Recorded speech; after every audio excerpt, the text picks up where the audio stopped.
കേരളത്തിൽ തദ്ദേശ സ്വയംഭരണ സ്ഥാപനങ്ങളിലേക്കുള്ള തെരഞ്ഞെടുപ്പ് ഡിസംബർ 9, 11 തീയതികളിലായി നടക്കുകയാണ്. ഇടതുപക്ഷ ജനാധിപത്യ മുന്നണി ഗവൺമെന്റ് 9 വർഷം പൂർത്തിയാക്കി 10ാം വർഷത്തിലേക്ക് പ്രവേശിച്ചിരിക്കുകയാണ്.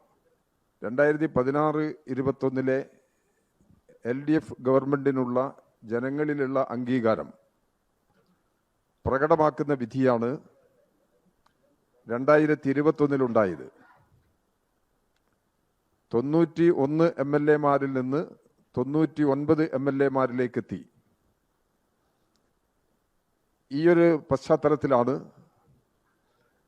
2021 തദ്ദേശ സ്വയംഭരണ സ്ഥാപനങ്ങളിലേക്കുള്ള തെരഞ്ഞെടുപ്പ് നടന്നത്. ആ തെരഞ്ഞെടുപ്പിൽ ഇടതുപക്ഷ ജനാധിപത്യ മുന്നണി വൻതോതിൽ വിജയം കൈവരിക്കുകയുണ്ടായി. 2025 നടന്ന തെരഞ്ഞെടുപ്പിൽ 2020 നടന്ന തെരഞ്ഞെടുപ്പിൽ കഴിഞ്ഞ തെരഞ്ഞെടുപ്പിൽ വലിയ വിജയം കേരളത്തിൽ കൈവരിച്ചിട്ടുണ്ട്. ഇടതുപക്ഷ ജനാധിപത്യ മുന്നണി ഗവൺമെന്റ് ജനക്ഷേമ നടപടികളിലും വികസന പ്രവർത്തനങ്ങളിലും ബഹുദൂരം മുന്നോട്ട് പോയിട്ടുണ്ട്. ഈ സന്ദർഭത്തിലാണ് തദ്ദേശ സ്വയംഭരണ സ്ഥാപനങ്ങളിലേക്കുള്ള തെരഞ്ഞെടുപ്പ് നടക്കുന്നത്. ഇവിടെ സംസ്ഥാന ഗവൺമെന്റ്, ഇടതുപക്ഷ ജനാധിപത്യ മുന്നണി ഗവൺമെന്റ് സാധാരണ ജനങ്ങളെ, പാവപ്പെട്ട ജനങ്ങളെ, സ്ത്രീകൾ, കുട്ടികൾ എല്ലാവരെയും ചേർത്ത് പിടിച്ചുകൊണ്ടുള്ള ഭരണ നടപടികളാണ് തുടർന്നത്. ഇതിനുള്ള അംഗീകാരം എന്നുള്ള നിലയിൽ ഈ തെരഞ്ഞെടുപ്പിൽ വൻതോതിൽ വിജയം കൈവരിക്കാൻ ഇടതുപക്ഷ ജനാധിപത്യ മുന്നണിക്ക് കഴിയും. തദ്ദേശ സ്വയംഭരണ സ്ഥാപനങ്ങളിലേക്കുള്ള തെരഞ്ഞെടുപ്പിൽ പാവപ്പെട്ടവരുടെ പെൻഷൻ, സാമൂഹ്യക്ഷേമ പെൻഷൻ 1600-ൽ നിന്ന് 2000-ലേക്ക് ഉയർത്തി. അംഗൻവാടി ജീവനക്കാരുടെയും ആശാവർക്കർമാരുടെയും ഓണറേറിയം 1000 രൂപ വർദ്ധിപ്പിച്ചു. 35 വയസ്സ് മുതൽ 60 വയസ്സ് വരെയുള്ള സ്ത്രീകൾക്ക് പ്രത്യേക സംരക്ഷണ പദ്ധതി എന്നുള്ള നിലയിൽ ഓരോ മാസവും 1000 രൂപ നൽകുന്നതിനുള്ള നടപടികൾ ഗവൺമെന്റ് മുന്നോട്ട് വെച്ചു. ഉച്ചഭക്ഷണം പാകം ചെയ്യുന്നവർ, ജീവിതത്തിൽ കൂടുതൽ പ്രയാസങ്ങൾ അനുഭവിക്കുന്ന മറ്റ് ജനവിഭാഗങ്ങൾ, ഇവർക്കെല്ലാം സംരക്ഷണം നൽകുന്ന നടപടിയാണ് ഇടതുപക്ഷ ജനാധിപത്യ മുന്നണി ഗവൺമെന്റ് സ്വീകരിച്ചത്. ഈ ജനക്ഷേമ നടപടികളെല്ലാം പ്രതിഫലിക്കാൻ പോകുന്ന ഒരു തെരഞ്ഞെടുപ്പാണിത്. വൻകിട വികസന പ്രവർത്തനങ്ങളും കേരളത്തിൽ ശക്തിപ്പെടുകയാണ്. കേരളത്തിൻ്റെ തൊഴിലില്ലായ്മയ്ക്ക് പരിഹാരം കാണാൻ കഴിയത്തക്ക നിലയിൽ വൻകിട വ്യവസായങ്ങളും ശക്തിപ്പെട്ടു വരികയാണ്. ഇത്തരമൊരു സാഹചര്യത്തിൽ ഇടതുപക്ഷ ജനാധിപത്യ മുന്നണി ജനങ്ങളുടെ മുമ്പിൽ അവതരിപ്പിക്കുന്ന പ്രശ്നങ്ങളാണ് ഈ തെരഞ്ഞെടുപ്പ് മാനിഫെസ്റ്റോവിലൂടെ ഇവിടെ ഞങ്ങൾ വ്യക്തമാക്കുന്നത്. തെരഞ്ഞെടുപ്പ് മാനിഫെസ്റ്റോവിൽ ഓരോ മേഖലയിലും സ്വീകരിക്കാൻ ഉദ്ദേശിക്കുന്ന കർമ്മ പദ്ധതികളെക്കുറിച്ച് വിശദീകരിച്ചിട്ടുണ്ട്. അത് ഇതിനകത്ത് ഈ മാനിഫെസ്റ്റോവിൽ കൃത്യമായി വിശദീകരിച്ചിട്ടുണ്ട്. അതിൽ പ്രധാനപ്പെട്ട ഒരു പ്രശ്നം ഞങ്ങൾ മുന്നോട്ട് വെക്കുന്നത് ദാരിദ്ര്യ ലഘൂകരണം തന്നെയാണ്. ഇപ്പോൾ കേരളത്തിൽ നവംബർ 1 മുഖ്യമന്ത്രിയുടെ പ്രഖ്യാപനത്തോടു കൂടി കേരളം അതിദാരിദ്ര്യമുക്തമായ സംസ്ഥാനമായി പ്രഖ്യാപിച്ചു കഴിഞ്ഞു. ഇതിനി കേരളം പുറകോട്ട് പോകില്ല. അതിദാരിദ്ര്യത്തിൽ നിന്ന് മോചിപ്പിക്കപ്പെട്ടവരുടെ ഭാവി പ്രശ്നങ്ങളും കൈകാര്യം ചെയ്തു പോകണം. തദ്ദേശ സ്വയംഭരണ സ്ഥാപനങ്ങൾ വഴിയും കുടുംബശ്രീ വഴിയുമാണ് ഈ വലിയ നേട്ടം ഉറപ്പിക്കാൻ കഴിഞ്ഞത്. ഇത് കേരളത്തിൻ്റെ ഭാവി പ്രവർത്തനത്തിൽ ഈ വിഷയങ്ങൾ മുമ്പോട്ട് കൊണ്ടുപോവുക എന്നുള്ളത് മാനിഫെസ്റ്റോവിൽ വ്യക്തമാക്കുന്നുണ്ട്. തൊഴിൽ പരിഹരിക്കുക എന്നുള്ളത് വളരെ പ്രധാനപ്പെട്ടതാണ്. ഇന്ന് കേരളത്തിൽ ഒരു വൈജ്ഞാനിക മിഷൻ പ്രവർത്തിക്കുന്നുണ്ട്. വിദ്യാഭ്യാസ മേഖലയിലും ഉന്നത വിദ്യാഭ്യാസ മേഖലയിലും സാങ്കേതിക വിദ്യാഭ്യാസ മേഖലകളിലും ഇടപെട്ട് കൂടുതൽ തൊഴിലവസരങ്ങൾ ഉറപ്പിക്കുന്നതിന് വേണ്ടിയുള്ള നിലപാടാണ് സ്വീകരിച്ചു വരുന്നത്. അപ്പം ഇങ്ങനെയുള്ള പ്രശ്നങ്ങളെല്ലാം ഇതിൻ്റെ ഭാഗമായി കൊണ്ടുവന്നിട്ടുണ്ട്. മറ്റ് പ്രശ്നങ്ങളും ഇപ്പോൾ എല്ലാവർക്കും വീട്, എല്ലാവർക്കും ഭക്ഷണം, എല്ലാവർക്കും വിദ്യാഭ്യാസം, ഇതിൽ കേരളം വലിയ തോതിൽ മുന്നോട്ട് പോയിട്ടുണ്ട്. ഇത് കൂടുതൽ ശക്തിപ്പെടുത്തി എല്ലാ ജനവിഭാഗങ്ങൾക്കും സംരക്ഷണം നൽകത്തക്ക നിലയിലുള്ള സമീപനമാണ് ഇതിൻ്റെ ഭാഗമായി ഇടതുപക്ഷ ജനാധിപത്യ മുന്നണി മുന്നോട്ട് വെക്കുന്നത്. എല്ലാ വിശദാംശങ്ങളും മാനിഫെസ്റ്റോവിൽ വിശദീകരിച്ചിട്ടുണ്ട്. അത് നിങ്ങൾക്ക് കോപ്പി കൊടുത്തില്ലേ? കോപ്പി നിങ്ങൾക്ക് തന്നു കഴിഞ്ഞിട്ടുണ്ട്.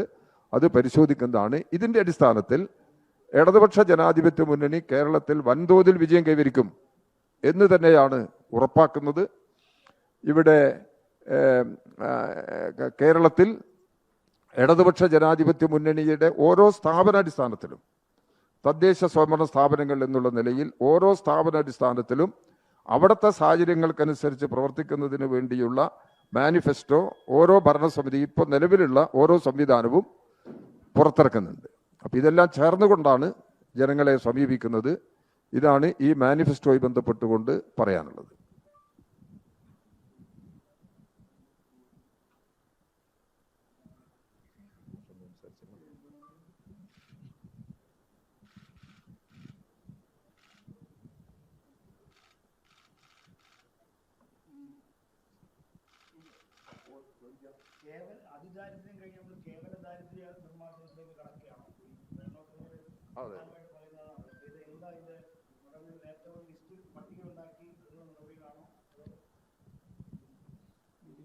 ഇപ്പോൾ കൃത്യമായിട്ട് പറഞ്ഞിട്ടുള്ളത്, ആദ്യം പട്ടികജാതി പട്ടികവർഗം ഉൾപ്പെടെയുള്ള ഏറ്റവും പിന്നിൽ നിൽക്കുന്ന ജനതയുടെ ദാരിദ്ര്യമാണ് അവസാനിപ്പിക്കാൻ ആദ്യമായിട്ട് മുൻകൈയെടുക്കുക എന്ന് ഈ പ്രകടന പത്രികയിൽ പറഞ്ഞിട്ടുണ്ട്, ഈ മാനിഫെസ്റ്റോയിൽ പറഞ്ഞിട്ടുണ്ട്. കാരണം സമൂഹത്തിൽ പട്ടികജാതി പട്ടികവർഗ വിഭാഗമാണ് അരികുവൽക്കരിക്കപ്പെട്ടവർ എന്ന നിലയിൽ ഏറ്റവും കൂടുതൽ പ്രയാസപ്പെടുന്ന ഇന്ത്യയിലെ ഒരു ജനവിഭാഗം. ആ ജനവിഭാഗത്തേക്കാൾ എത്രയോ മുമ്പിൽ എത്തിയിട്ടുള്ള ഒരു ജനതയാണ് കേരളത്തിലെ പട്ടികജാതി പട്ടികവർഗ വിഭാഗം. അപ്പോൾ അവരെ ദാരിദ്ര്യമുക്തമാക്കുക എന്നത് മാനിഫെസ്റ്റോയിൽ വ്യക്തമായും ചൂണ്ടിക്കാണിച്ചിട്ടുണ്ട്. അങ്ങനെ സ്വാഭാവികമായും ഏറ്റവും പിന്നിൽ നിൽക്കുന്ന ജനതയുടെ ദാരിദ്ര്യം അവസാനിപ്പിക്കുന്നതോടുകൂടി ദാരിദ്ര്യം അവസാനിപ്പിക്കുന്നതിനുള്ള ഏറ്റവും പ്രധാനപ്പെട്ട ഒരു കടമ്പ നമ്മൾ കടക്കുകയാണ്. അത് 5 വർഷം കൊണ്ട് ആ കടമ നിർവഹിക്കും എന്നാണിപ്പോൾ ചൂണ്ടിക്കാണിച്ചിട്ടുള്ളത്. അപ്പോൾ അതിദാരിദ്ര്യത്തിൽ നിന്ന് ദാരിദ്ര്യം കൂടി അവസാനിപ്പിക്കത്തക്ക രീതിയിലുള്ള ഫലപ്രദമായ ഇടപെടൽ തദ്ദേശ സ്വയംഭരണ സ്ഥാപനങ്ങൾ തന്നെയാണ് അതിദാരിദ്ര്യം അവസാനിപ്പിക്കുന്നതിന് വേണ്ടിയുള്ള ഏറ്റവും ശ്രദ്ധേയമായ പ്രവൃത്തി നിർവഹിച്ചിട്ടുള്ളത്. തുടർന്ന് അങ്ങോട്ട് പട്ടികജാതി പട്ടികവർഗം ഉൾപ്പെടെയുള്ള ഏറ്റവും ദരിദ്ര ജനവിഭാഗങ്ങൾ, അരികുവൽക്കരിക്കപ്പെട്ടവർ എന്നൊക്കെ നിങ്ങളുടെ പത്രഭാഷയിൽ പറയുന്ന ആ ജനവിഭാഗങ്ങളുടെ ജീവിത നിലവാരം ഉയർത്തുന്നതിന് വേണ്ടി, ദാരിദ്ര്യം തന്നെ അവസാനിപ്പിക്കുന്നതിന് വേണ്ടി ഉള്ള ശ്രമം വരുന്ന 5 വർഷക്കാലം കൊണ്ട് നമ്മൾ നേടും, അത് കൈകാര്യം ചെയ്യാൻ സാധിക്കും എന്നുള്ള ആത്മവിശ്വാസത്തോടു കൂടിയാണ് ഈ പറയുന്ന മാനിഫെസ്റ്റോ ചൂണ്ടിക്കാണിച്ചിട്ടുള്ളത്.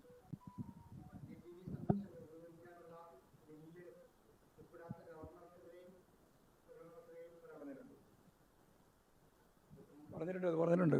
കാരണം ഗവൺമെൻറ് കേരളത്തിൻ്റെ മലയോര മേഖലയിൽ ഏറ്റവും ഗൗരവമുള്ളൊരു പ്രശ്നം വന്യജീവി മനുഷ്യ സംഘർഷത്തിൻ്റെ പ്രശ്നം തന്നെയാണ്. ആ പ്രശ്നത്തിൽ ഫലപ്രദമായ ഒരു ഇടപെടലാണ് ഇന്ത്യയിൽ ആദ്യമായി കേരളത്തിലെ ഗവൺമെൻറ് ഒരു നിയമനിർമ്മാണത്തിലൂടെ കാര്യങ്ങൾ കൈകാര്യം ചെയ്ത് മുമ്പോട്ടേക്ക് പോകാൻ ശ്രമിച്ചത്.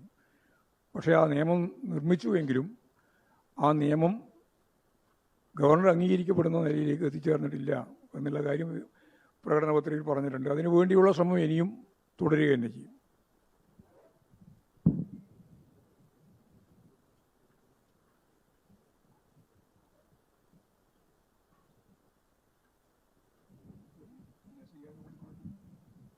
അപ്പോൾ ഈ സംബന്ധിച്ച് ഇതാണല്ലോ പറയാനുള്ളത്. എല്ലാം പ്രകടന കൃത്യമായിട്ട് നിങ്ങൾക്ക് മാനിഫെസ്റ്റോ നിങ്ങളുടെ കയ്യിൽ തന്നെയുണ്ട്, നിങ്ങൾക്ക് വായിച്ചു നോക്കി നന്നായിട്ട് കൊടുത്ത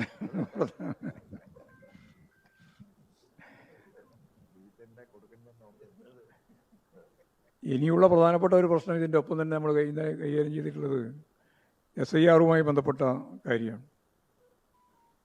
ഇപ്പോൾ SIR-ൻ്റെ ഏറ്റവും പ്രധാനപ്പെട്ട ഒരു പ്രശ്നം കേരളത്തിൽ തദ്ദേശ സ്വയംഭരണ സ്ഥാപനങ്ങളിലേക്കുള്ള തിരഞ്ഞെടുപ്പും അതോടൊപ്പം തന്നെ ചേർത്ത് അതികഠിനമായ ജോലിഭാരം കൈകാര്യം ചെയ്യേണ്ടെന്ന് വരുന്ന പ്രത്യേക സാഹചര്യത്തെപ്പറ്റി നേരത്തെ വിളിച്ചു ചേർത്ത എല്ലാ പാർട്ടികളുടെയും സംയുക്ത യോഗത്തിൽ കൃത്യമായിട്ട് അവതരിപ്പിച്ചതാണ്. അവസാനം BJP-ക്കാർ കൂടി ആദ്യം അവരായിരുന്നു എതിർത്ത നിലപാട് സ്വീകരിച്ചത്, പിന്നീട് അവർ അംഗീകരിച്ചു മാറ്റിവെക്കുന്നതാണ് നല്ലത് എന്ന്. പക്ഷേ ഒരു മാറ്റവും ഉദ്ദേശിക്കുന്നില്ല എന്നുള്ളതാണ് ഇപ്പോൾ ഉള്ള ഒരു പ്രശ്നം. ഇങ്ങനെയുള്ള ഒരു സാഹചര്യത്തിൽ 18 വയസ്സ് പൂർത്തിയായ ഒരാളുടെയും വോട്ടവകാശം ഇല്ലാതാക്കാൻ സാധ്യതയുള്ള ഒരു നിലപാടും സ്വീകരിക്കാൻ പാടില്ല എന്നുള്ളതാണ് ഇടതുപക്ഷ ജനാധിപത്യ മുന്നണി ഇന്ന് കൈകാര്യം ചെയ്ത ഏറ്റവും പ്രധാനപ്പെട്ട ഒരു വിഷയം. നിയമയുദ്ധം നടന്നു വരികയാണ്. ഗവൺമെൻറ് സുപ്രീം കോടതിയിലേക്ക് പോകുന്നു, പാർട്ടികൾ സുപ്രീം കോടതിയിലേക്ക് പോകുന്നു. ആദ്യത്തെ സർവകക്ഷി യോഗത്തിൽ തന്നെ ആ കാര്യം ഇലക്ഷൻ്റെ ഉയർന്ന ഉദ്യോഗസ്ഥന്മാർ ഉൾപ്പെടെയുള്ളവരോട് ചൂണ്ടിക്കാണിച്ചതാണ്. എന്നിട്ടും അവരെ സംബന്ധിച്ചിടത്തോളം ഒരു മാറ്റവും വരുത്താൻ തയ്യാറില്ലാതെ ഈ സാഹചര്യത്തിൽ നിയമയുദ്ധം അതിൻ്റെ വഴിയിൽ നടക്കുമ്പോൾ തന്നെ പ്രായോഗിക തലത്തിൽ വോട്ടർമാരെ ചേർക്കുന്നതിന് വേണ്ടിയുള്ള ഫലപ്രദമായ ഇടപെടൽ നടത്തേണ്ടതുണ്ട് എന്ന് തന്നെയാണ് ഇന്ന് ഞങ്ങൾ കണ്ടിട്ടുള്ളത്. ബന്ധപ്പെട്ട് 3 തവണ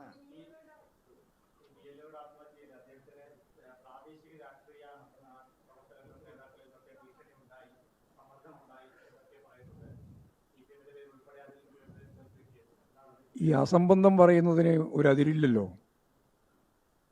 അതാണ് ഇതിനുള്ള മറുപടി.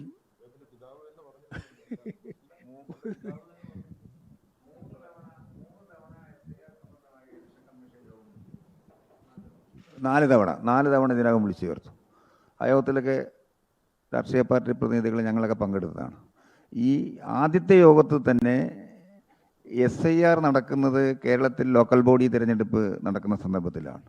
ആ സന്ദർഭത്തിൽ ഈ SIR നടത്തുന്നത് പ്രായോഗികമല്ല. കാരണം എന്ന് വെച്ചാൽ BLOമാരെന്ന് പറയുന്നത് അവർ തന്നെയാണ് ലോക്കൽ ബോഡി തിരഞ്ഞെടുപ്പിൻ്റെ പ്രവർത്തനങ്ങൾ നടത്തേണ്ടത്.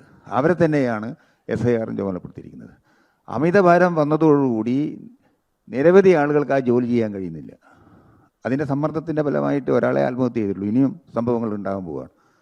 ഇപ്പോൾ ഉണ്ടായിരിക്കുന്ന ഏറ്റവും ഒടുവിലത്തെ അവസ്ഥ എന്ന് പറയുന്നത് കലക്ടർമാരെ ടാർഗറ്റ് നേരത്തെ നിശ്ചയിച്ചു കൊടുത്തിട്ടുണ്ട്. ടാർഗറ്റ് അച്ചീവ് ചെയ്യാത്തത് കൊണ്ട് അവരെ പേരിൽ ഡിസിപ്ലിനറി ആക്ഷൻ എടുത്തുകൊണ്ടിരിക്കുകയാണ്, മെമ്മോ കൊടുത്തിരിക്കുകയാണ്. ഡിസ്മിസ് ചെയ്യുമെന്ന് വരെ പറഞ്ഞുകൊണ്ട് ഭീഷണിപ്പെടുത്തുകയാണ് ഇലക്ഷൻ കമ്മീഷൻ. ഇതാണ് കേരളത്തിലെ അവസ്ഥ. അതുകൊണ്ടാണ് തദ്ദേശ സ്വയംഭരണ തെരഞ്ഞെടുപ്പ് കഴിഞ്ഞിട്ട് എന്തേ നടത്തിക്കൂടെ എന്ന ചോദ്യത്തിന് ഇപ്പോൾ തന്നെ നടത്തണമെന്ന് നിർബന്ധമാണ് ഇലക്ഷൻ കമ്മീഷനോട്. ഇതിനോട് രാഷ്ട്രീയ പാർട്ടികൾ BJPയും അനുകൂലിച്ചു. BJPയും പറഞ്ഞു തദ്ദേശ സ്വയംഭരണ തെരഞ്ഞെടുപ്പ് നടക്കുന്ന സന്ദർഭത്തിലാണെങ്കിൽ മാറ്റിവെക്കുന്നതിന് ഞങ്ങൾക്ക് തടസ്സങ്ങളൊന്നുമില്ല എന്നൊരു വാദം അവരും പറഞ്ഞിട്ടുണ്ട്. എന്നിട്ടും ഇലക്ഷൻ കമ്മീഷൻ നിർബന്ധപൂർവ്വം മുന്നോട്ട് പോവുകയാണ്. ഇതാണ് മനസ്സിലാകാത്തത്.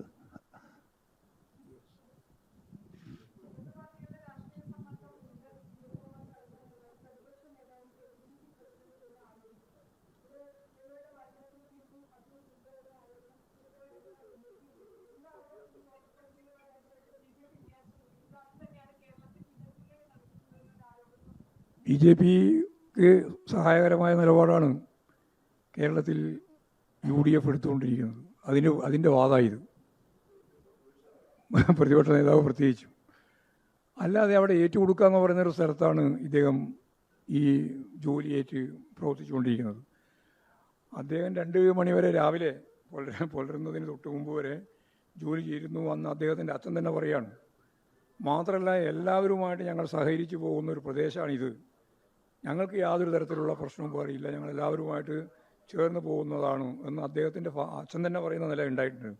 പിന്നെ വെറുതെ ഇതിങ്ങനെ കള്ളത്തരം പ്രചരിപ്പിച്ചാലേ ചെറിയ ആൾക്ക് എന്താ പറയുക സമാധാനം ഉണ്ടാവുള്ളൂ. അതുകൊണ്ട് പറയാൻ മാത്രമേ ഉള്ളൂ.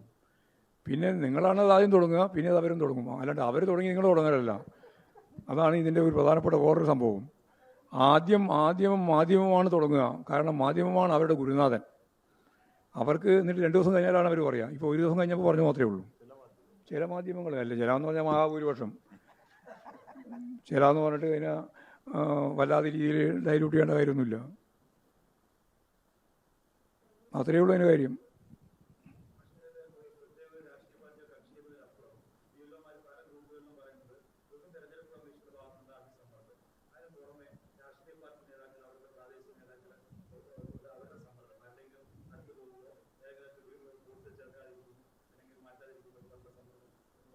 അല്ല, അത് സമ്മർദ്ദമില്ലല്ലോ, അത് അവരുടെ ആവശ്യമല്ലേ. അവർ പറയുന്ന കാര്യം അവർ പറയുന്നത് അവരുടേതായ നിലപാട് വെച്ച് പറയുന്നുണ്ടാവും. അതിനിപ്പോൾ ആർക്കാ പറയാൻ പറ്റുക? കോൺഗ്രസിനെടുത്ത് പോകുമ്പോൾ കോൺഗ്രസ് പറയുന്നുണ്ടാവും, ബി ജെ പിന്നെടുത്ത് പോകുമ്പോൾ ബി ജെ പി പറയുന്നുണ്ടാവും, സി പി എമ്മിനെടുത്ത് പോകുമ്പോൾ സി പി എം പറയുന്നുണ്ടാവും. അത് സ്വാഭാവികമായിട്ടും ബി എൽ ഒമാരോട് പറയല്ലോ, അവരുടെ അഭിപ്രായങ്ങൾ അവർ പറയില്ല. അതിനെന്താ കുഴപ്പം? നമ്മൾ സഹായിക്കുമ്പോൾ വേണം. അതുപോലെ തന്നെ അവർ കൊടുക്കണമെന്ന് പറഞ്ഞിട്ടുണ്ട്. ബി എൽ എമാർ നമ്മളുണ്ടല്ലോ അവിടെ. എല്ലാവരും ബി എൽ ഒമാരെ പോലെ ബി എൽ എമാരും ഉണ്ട്.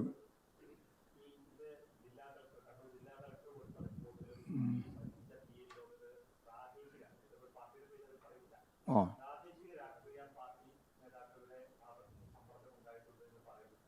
ഓ, അത് ജില്ലാ കളക്ടർ സ്വീകരിച്ചത് എന്താണ് അദ്ദേഹത്തോട് ചോദിക്കണം. അത് ഞങ്ങൾക്ക് പറ്റി അറിയില്ല.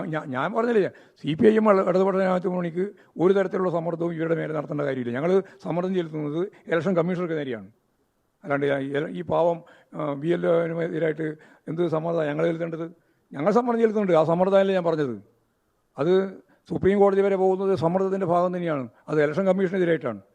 അത് നിർബന്ധപൂർവ്വം നടപ്പിലാക്കണം തീരുമാനിക്കുന്നതിന് രാഷ്ട്രീയ നേതൃത്വമായിട്ട് പ്രവർത്തിക്കുകയാണ് ഇപ്പോൾ യഥാർത്ഥത്തിൽ BJP ചെയ്തുകൊണ്ടിരിക്കുന്നത്. അതുകൊണ്ട് BJPയുടെ നിലപാടിനെതിരായിട്ടാണ്. ആ സമ്മർദ്ദം ശക്തിയായിട്ട് കേരളത്തിലും ഇന്ത്യയിലും ഒക്കെ ഇടതുപക്ഷ പാർട്ടികളും ജനാധിപത്യ പാർട്ടികളും ഒക്കെ നടത്തിക്കൊണ്ടിരിക്കുന്നുണ്ട്, കോൺഗ്രസ് ഉൾപ്പെടെ.